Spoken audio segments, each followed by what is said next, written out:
Apocalyptic humanism is my proposed attitude towards the future.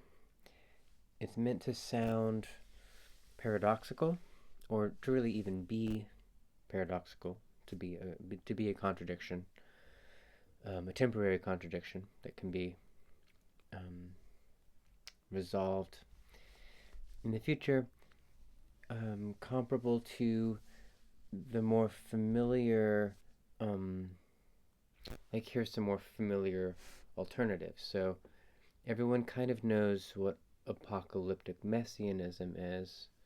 Um, so Christian belief, other Abrahamic religions kind of have it too. Um, the basic idea being that the world will um, the world will be transformed at the end times because a Messiah will come and will just change things. And our job is to be pious and obedient and pretty much just to wait, to just wait for that.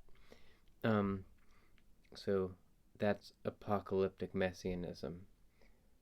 It's one perfectly respectable attitude towards the world, very common one. Billions of people have it. Then there is secular humanism,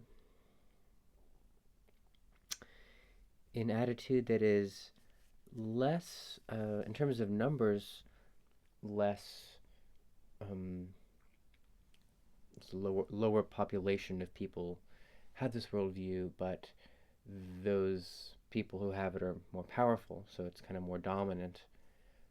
Where basically human activity will gradually create a better world, um, which may never get that great, but it can get better and better um, through human invention, and it will get better and better on our terms. Um, we can imagine what that positive outcome would be like. And apocalyptic humanism is um, a synthesis, a collision between those two, a synthesis where there's a lot of tension between the two, nevertheless. So on the one hand, there's faith that the human condition will really be um, dissolved, like that the world really will transform into something like heaven. And that basically means that um, time will flow in the same way. Um, Culture and society will work much the way it does. There will be plenty of suffering. There will be problems, um, but the resources will be there for for those problems to sort of meaningfully be solved, and there won't like that. That happens in the present time, but it's not the most common thing that happens. More often, uh, things are bad, and they just stay that way, and it's just not fair. And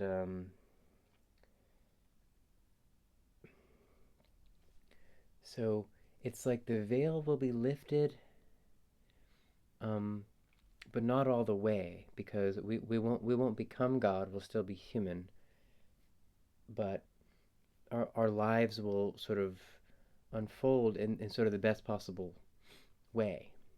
Um, but our finitude will remain. So, more or less that, which you could say is something like that we'll see God without being God. Um, but then it won't be because of a Messiah. It won't be because of something that is entirely supernatural.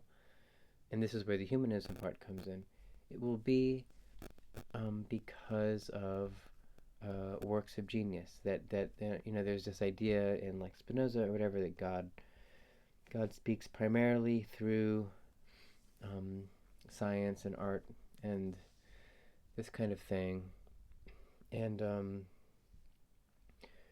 so something more or less like we will build heaven through our efforts, which are partly conscious, partly structured in that way, but also partly kind of more unconscious and chaotic and intuitive as well. Um, and I think that it's the funny thing about um, bringing up this topic like now and having done it a year ago and a year before that is that it's kind of different now to talk this way because in the past year, really the past like 9 months, AI discourse has become a thing. And so, um, whereas before that, the idea of like us building heaven, which has kind of been my thing for a long time, it's what the album is about, 9696, um, that used to seem like just kind of like the crazy idea that like a mystic artist has and like isn't serious.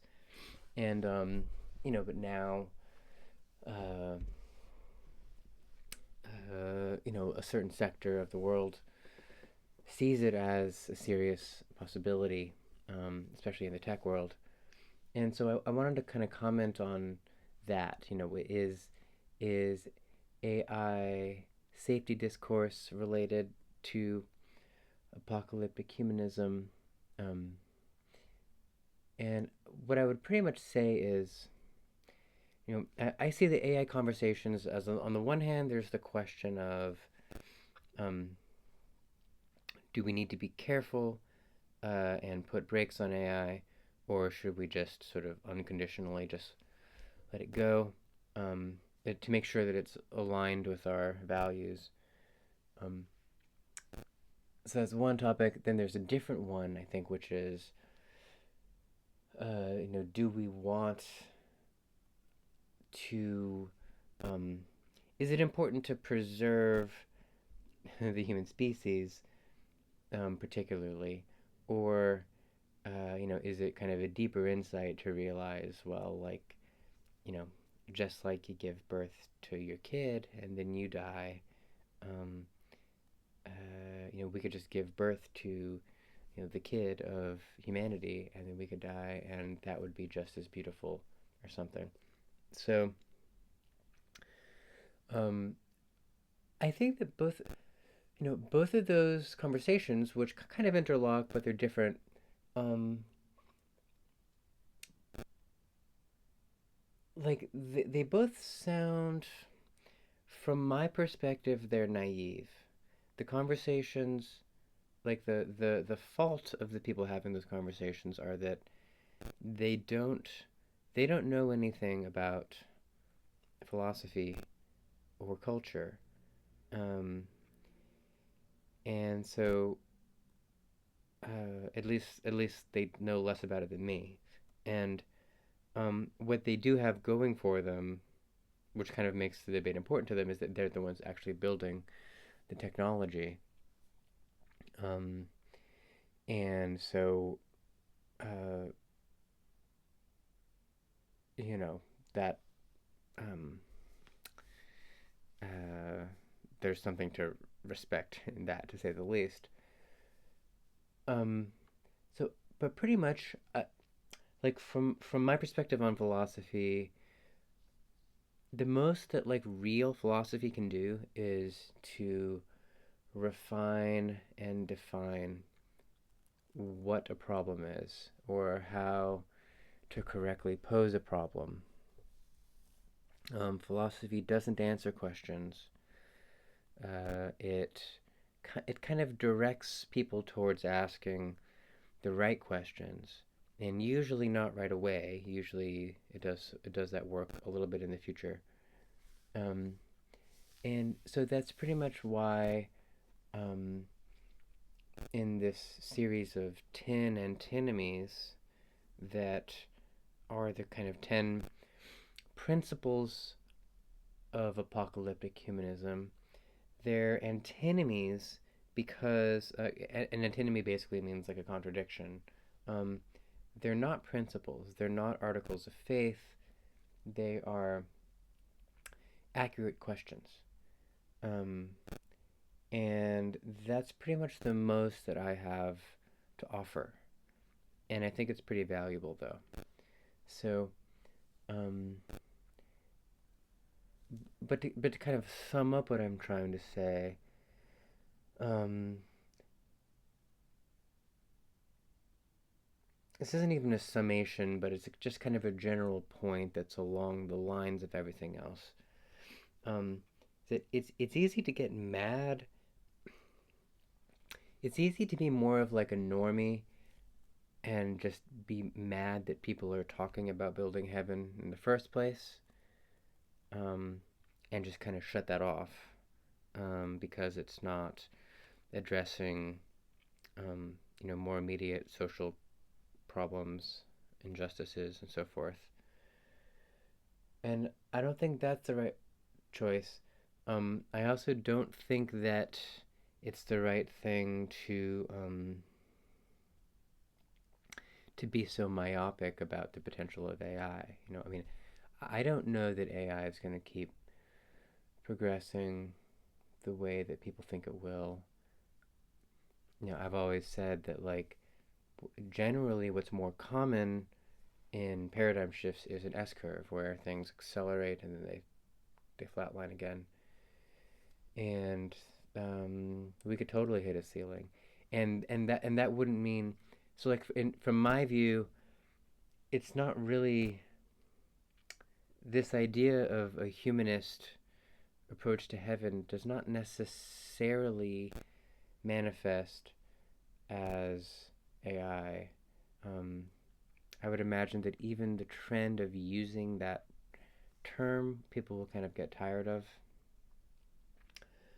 Um, but, I mean, that said, technology will clearly have a big role in um, in heaven.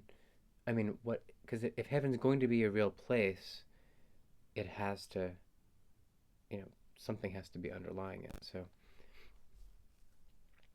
and and my last point would just be that it's not even so much that I think it's necessarily inevitable that it really will come to pass, though I do sort of have faith that it will, and I think it would be good for it to.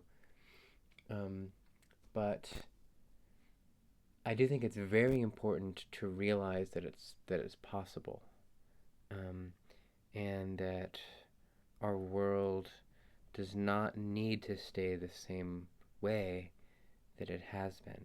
Um, things could things could become really wonderful. They could become much, much, much better. And having that hope is very important, I would say.